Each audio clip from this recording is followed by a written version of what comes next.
At 25, Claire Miller was the problem her family wanted to solve. Not with love, not with patience, with a signature on a marriage contract. Her mother told her she should be grateful a widower with a child was still willing to take her. Her father didn't even look up from the television. They had found a man named Lucas Harper, a quiet stranger who needed a wife the same way you'd need a second pair of hands on a farm. Claire walked into that marriage expecting another cage. She was wrong. Claire Miller had spent most of her life learning how to take up less space. In the small house on Dawson Street where she grew up, the rules were never written down, but always enforced. Don't eat too much. Don't talk too loud.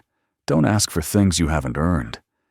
Her mother, Patricia, ran the household like a woman who had swallowed her own disappointments so many times they had turned to stone inside her chest. Her father, Gerald, worked at a meatpacking plant 6 days a week and came home smelling like bleach and exhaustion. He never raised his hand, but he never raised his voice in her defense either. Claire was the youngest of 3. Her older brother, Danny, had married at 22 and moved to another state. Her sister, Rebecca, had gotten engaged at 20 and was now living in a duplex with her husband and 2 kids. By the time Claire turned 25 without so much as a boyfriend, she had become the family's open wound, the one thing they couldn't explain to relatives at Thanksgiving, the loose thread that made the whole fabric look unfinished. Patricia would remind her of this at least once a week, sometimes with words, sometimes with a look that said more than any sentence could. Claire worked at a laundromat 6 blocks from home. She folded other people's clothes for $9.50 an hour 5 days a week and handed most of her paycheck to her mother every Friday. Patricia called it contributing to the household. But Claire knew the truth. It was rent for being alive, a fee for still being someone else's problem.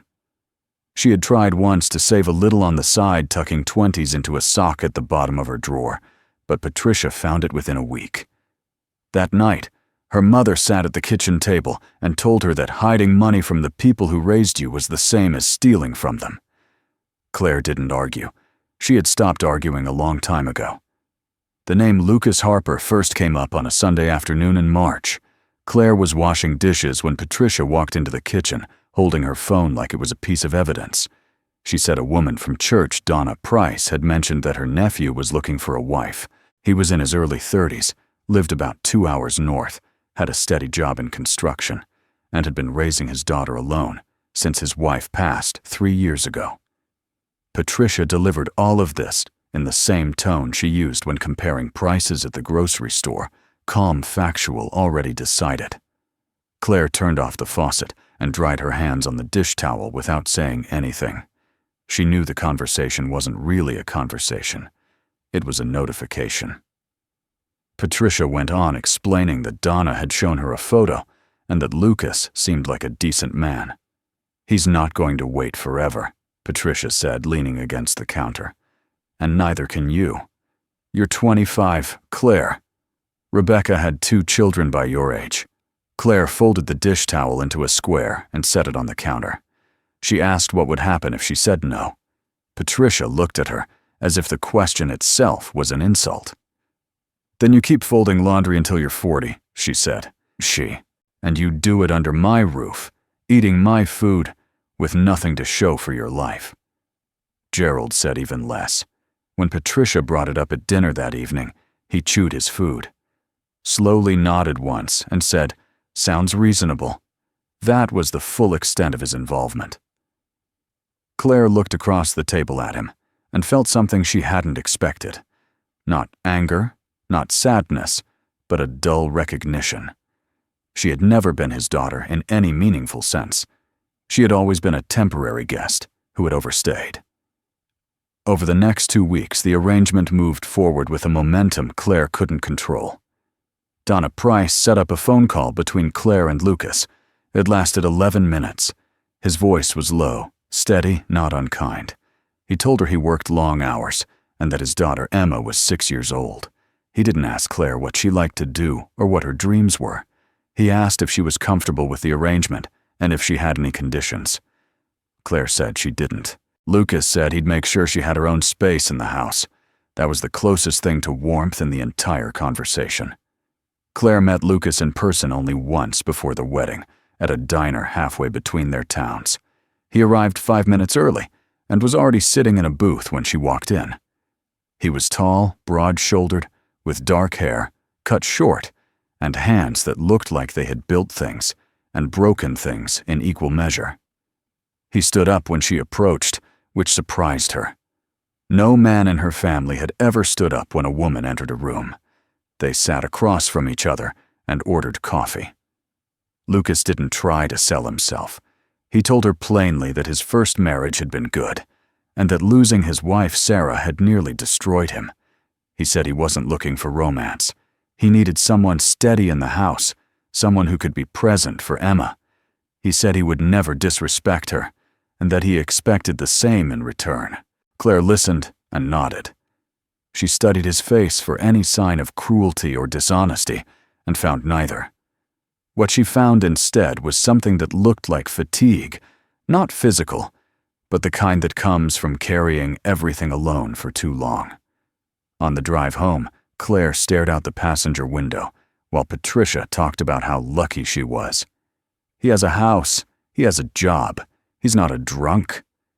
Patricia listed off as though the absence of disaster was the same thing as the presence of happiness.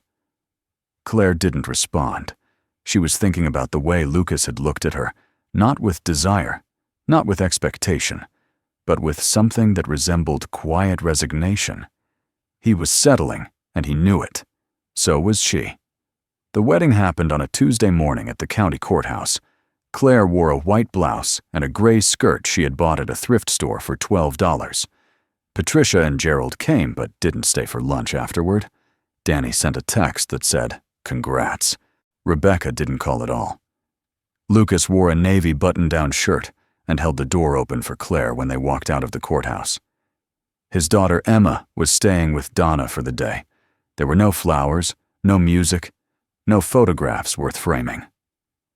Claire signed her name on the marriage certificate and felt nothing. Not joy, not grief, just the mechanical act of moving from one life into another. Lucas drove them north in his pickup truck. Claire kept her bag on her lap, one duffel bag containing everything she owned.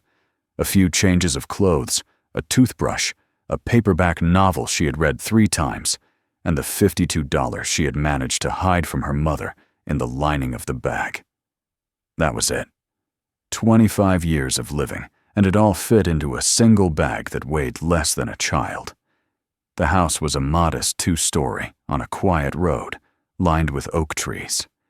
It had a front porch with a wooden swing and a yard that could use mowing. Lucas carried her bag inside and showed her to a room on the 2nd floor, her room separate from his. The bed was made. There was a small dresser, a window that faced the backyard, and a closet that was empty except for a few hangers. Lucas told her the bathroom was down the hall and that she could use the kitchen whenever she wanted. Then he went back downstairs, and Claire heard the screen door close behind him. She sat on the edge of the bed and looked around the room. It was clean, plain, and quiet. No one was yelling. No one was reminding her of what she owed. No one was telling her she was a disappointment. For the first time in years, the silence around her didn't feel like punishment. But Claire knew better than to trust it. She had learned long ago that the quietest rooms could still become traps. She set her bag on the floor, folded her hands in her lap, and waited for what she didn't know. She only knew she had traded one form of captivity for another, and the only question now was how long it would take for the walls to close in. The first weeks inside Lucas Harper's house moved in a rhythm Claire didn't recognize. She woke early out of habit, made coffee, and sat at the kitchen table listening to the house settle around her. Lucas left for work before 7 most mornings, his boots heavy on the porch steps, his truck pulling out of the driveway in the gray light.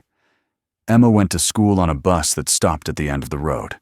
By 8 o'clock, Claire was alone in a house that wasn't hers, surrounded by someone else's furniture, someone else's photographs, someone else's life. She cleaned because she didn't know what else to do. She wiped counters that were already clean, swept floors that didn't need sweeping, and folded laundry that smelled like a man she barely knew and a child who hadn't yet decided whether to trust her. Emma was cautious around Claire in a way that felt familiar.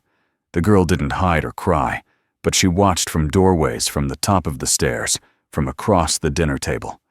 She answered questions with the fewest words possible and never volunteered conversation. Claire understood that kind of silence. It was the silence of a child measuring the danger in a room before stepping into it. Claire didn't push. She made Emma's lunches in the morning, left them on the counter in a brown paper bag, and stepped aside. She figured that if trust was going to happen, it would happen on the girl's schedule, not hers. Lucas and Claire existed in the same house, the way two strangers might share a waiting room. Polite, careful, never close enough to accidentally touch. He asked her every evening if she needed anything, and every evening she said no. He never entered her room without knocking. He never commented on what she ate, what she wore, or how she spent her day. At first, Claire thought it was indifference, that she was so unimportant to him that he simply didn't care. But after 2 weeks, she began to notice something she hadn't expected. Lucas wasn't ignoring her. He was giving her room. There was a difference, and it took Claire a long time to understand it, because no one had ever given her room before.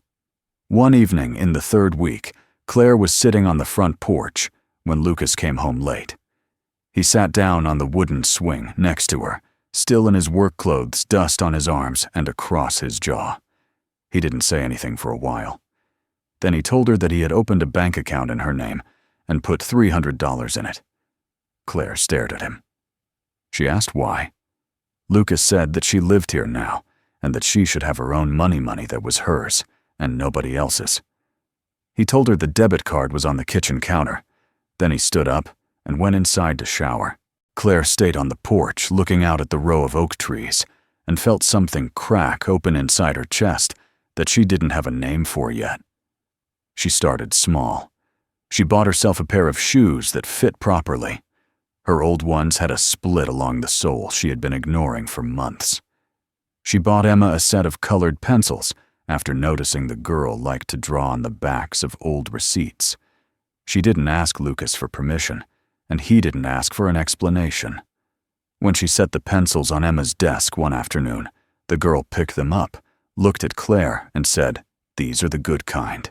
It was the longest sentence Emma had spoken to her. Claire nodded and left the room before the girl could see her eyes go wet. Weeks turned into a month, then 2. Claire found a part-time job at a garden supply store 10 minutes from the house. Lucas drove her on her first day and told her to call if she needed a ride home. He didn't tell her to hand over her paycheck. He didn't tell her the job was pointless. He didn't tell her anything at all, except that dinner would be ready at 6:30 if she was hungry. Claire worked the register 3 days a week, and for the first time in her life, the money she earned stayed in her own pocket. It was a small thing, but small things mattered to people who had never been allowed to have them. The shift in the house was gradual, almost invisible. Emma started sitting closer to Claire on the couch during television time. Lucas started asking Claire her opinion on things, what color to repaint the back fence, whether Emma should do soccer or swimming in the fall, what groceries they needed for the week. These were ordinary questions, the kind that families asked each other every day without thinking. But for Claire, each one felt like a door being unlocked. She was being consulted. She was being included. She was being treated like someone whose answer mattered. One night after Emma had gone to bed, Claire and Lucas sat in the kitchen over coffee. Claire told him she had never been asked what she thought about anything before, not by her parents, not by anyone. She said it plainly, without self-pity, the way someone might state the weather. Lucas set his mug down and looked at her. He said, "That's not how it works here." He didn't elaborate. He didn't need to. Claire looked at the man sitting across from her and realized that this quiet, tired, emotionally guarded man had given her more dignity in 2 months than her own family had given her in 25 years. But the past had a way of reaching through doors Claire thought she had closed. Patricia called on a Saturday morning in late June. Claire hadn't spoken to her mother since the wedding, and the sound of her voice sent a familiar chill through Claire's body. Patricia didn't ask how she was doing. She asked if Lucas was treating her right, which really meant she wanted to know if Claire had anything to complain about, anything that might confirm that the arrangement had been a mistake. When Claire said things were fine, Patricia's tone shifted. She said Danny was having financial trouble and that the family could use some help. She asked how much Claire was making at her new job. Claire felt the old machinery start to grind inside her, the guilt, the obligation, the invisible leash that had kept her tethered for years. She told her mother she would think about it, and hung up. The calls became more frequent after that. Patricia called once a week, then twice. She told Claire that Gerald's back was getting worse, and that medical bills were piling up. She said Rebecca's husband had lost hours at work. Every call carried the same unspoken message: you owe us. You left us, the least you can do is send money. Claire didn't tell Lucas about the calls at first. She didn't want him to see where she came from, didn't want him to measure the distance between the woman she was trying to become and the family that had never let her become anything at all. But Patricia escalated. She called one afternoon while Claire was at the garden store and told her that people in their church were talking, saying Claire had married up and forgotten where she came from. She said Gerald was ashamed to show his face at Sunday service. She said Claire was selfish, that she had always been selfish, and that the only thing she had ever been good at was taking. Claire stood behind the register phone pressed to her ear and felt the floor tilt beneath her. The words weren't new. She had heard them her entire life. But they hit different now, because now she had something she was afraid of losing. That evening, Claire sat at the kitchen table and stared at the wall. Lucas noticed. He sat across from her and asked what was wrong. Claire told him about the calls. She told him what her mother said, what her mother wanted. She told him that part of her still felt like she owed them something, even though she knew it wasn't true. Lucas listened without interrupting. When she finished, he said one thing: "You don't owe anyone your life, Claire." She looked at him and wanted to believe it, but 25 years of conditioning doesn't dissolve in one sentence, no matter how true it is. The real fracture came in August. Patricia and Gerald drove up on a Sunday without warning. Claire opened the front door and found them standing on the porch.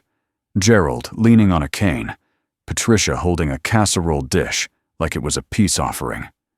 They came inside, looked around the house, and Patricia made comments about the furniture, the neighborhood, the fact that there were no family photos of Claire anywhere on the walls. It was subtle, the way she always was. Never outright cruel, just precise enough to draw blood, without leaving visible marks. Gerald said almost nothing. He sat in the living room and looked around like a man calculating what things were worth. Lucas came home from a supply run to find them all in the kitchen. He shook Gerald's hand and offered Patricia coffee. He was polite, steady the way he always was. But Claire could see her parents measuring him the way they had measured everything her entire life, not by character, but by utility. Patricia pulled Claire aside near the hallway and said quietly that Lucas seemed fine enough, but that Claire shouldn't get too comfortable. "Men like him don't stay patient forever," Patricia said. "You'd better make sure you're useful." Claire felt the words land like a fist in her stomach, not because they were harsh, but because they were the same words she had been telling herself every day since she moved in. After her parents left, Claire stood in the kitchen washing the casserole dish and couldn't stop her hands from shaking. She felt torn open the new life she was building and the old life that wouldn't release its grip. She was afraid of becoming the woman her mother described: useless, temporary someone who would eventually be discarded. And she was afraid that if she kept letting her family in, they would poison every good thing she had started to grow. 2 weeks after the visit, Claire overheard something that changed everything. She had come home early from work and walked into the house through the back door. Lucas was on the phone in the living room. She heard his voice, low and flat, talking to someone she assumed was Donna. Claire didn't mean to listen, but she stopped when she heard her own name. Lucas was saying, "She's doing fine. She's settling in. It's working out the way we planned." The way we planned. Claire stood in the hallway with her keys in her hand and felt the air leave her lungs. She played the words back in her head, turning them over and over. The way we planned. It sounded like a transaction. It sounded like a report. It sounded like a man confirming that a deal was going according to schedule. Everything she had built over the past 5 months collapsed in that single sentence. The bank account, the space, the respect. Maybe none of it was real. Maybe Lucas was just managing her the way a responsible man manages a project. Efficient. Organized. Nothing personal. Claire went upstairs to her room and closed the door. She sat on the bed and looked at the duffel bag still sitting in the corner of the closet, the same bag she had brought on her first day. She hadn't unpacked everything. Some part of her had always known this moment would come. Over the next few days, Claire pulled back. She stopped sitting on the porch in the evenings. She stopped joining Lucas and Emma for dinner. She gave short answers to Emma's questions and avoided eye contact with Lucas. She felt herself folding inward, becoming the person she had been in her parents' house, small, invisible, bracing for impact. Lucas noticed. He asked her twice if something was wrong, and both times she said she was just tired. He didn't press, and his restraint, which she had once found respectful, now felt like proof that he didn't care enough to push. On a Thursday night while Lucas was putting Emma to bed, Claire packed her duffel bag. She folded her clothes neatly, placed the debit card on the dresser, and zipped the bag shut. She had $412 saved, enough for a bus ticket and a few nights in a motel. She didn't know where she would go. She only knew she couldn't stay in another house where she was a solution to someone else's problem. She had been her parents' burden. She would not be Lucas Harper's charity project. She set the bag by the door and sat on the edge of the bed, waiting for morning. Claire woke before dawn on Friday morning. The house was still dark. She could hear the oak trees shifting outside her window branches brushing against the side of the house, like fingers tapping for attention. Her duffel bag sat by the door where she had left it the night before, packed tight, zipped shut. The debit card lay on the dresser, catching a thin strip of light from the hallway. She had rehearsed this in her head all night. Get up, walk downstairs, slip out the front door, before Lucas and Emma woke. No confrontation, no explanation, just absence. It was the only thing she had ever been good at. She was halfway down the stairs when she heard Emma's voice. The girl was sitting on the bottom step in her pajamas, holding the stuffed rabbit she still slept with, looking up at Claire with an expression that didn't belong on a 6-year-old's face. It was the look of someone who had seen this before. Emma looked at the duffel bag on Claire's shoulder, then back at Claire's face, and said, "Are you leaving like my mom did?" The words hit Claire so hard she had to grip the railing to stay standing. She opened her mouth, but nothing came out. Emma didn't cry. She just sat there on that bottom step, small, and still waiting for the answer, the way a child waits for a storm to pass, knowing it will hurt, not knowing how much. Claire set the bag down on the step and knelt in front of Emma. She told the girl she wasn't leaving like her mom did. She said she just needed to figure some things out. But even as the words left her mouth, she knew they were hollow, the same kind of empty reassurance adults give children when they don't have the courage to tell the truth. Emma looked at her for a long moment, then stood up and walked back toward her bedroom without saying another word. Claire stayed on the stairs, kneeling, staring at the place where the girl had been sitting. She felt something shift inside her that was heavier than guilt, heavier than fear. She realized that leaving this house wouldn't just be about her. It would leave a mark on a child who had already been marked enough. Lucas found her there 10 minutes later. He came downstairs in a t-shirt and jeans, saw the duffel bag on the step, and stopped. He didn't raise his voice. He didn't block the door. He looked at the bag, then at Claire, and his face changed in a way she hadn't seen before. Not anger, not frustration, but something raw and unguarded, like a man watching the last wall he had built come down. He sat on the step across from her and put his hands on his knees. He asked her what happened. Claire told him. She told him about the phone call she had overheard, the words that had replayed in her head for days. "It's working out the way we planned." She said she understood now what she was: a practical solution, a warm body in a house that needed one, a checked box on a list of things that made life easier. She said it without bitterness, almost clinical, the way someone describes an injury after the pain has gone numb. She said she didn't blame him for it. She just couldn't stay in a place where her presence was a convenience rather than a choice. Lucas sat very still while she spoke. When she finished, he rubbed his face with both hands and exhaled in a way that seemed to empty him. He told her what the phone call was actually about. Donna had been asking him if the arrangement was working, not the marriage, but the logistics. Whether Claire was adjusting, whether the house felt stable for Emma, whether he needed anything.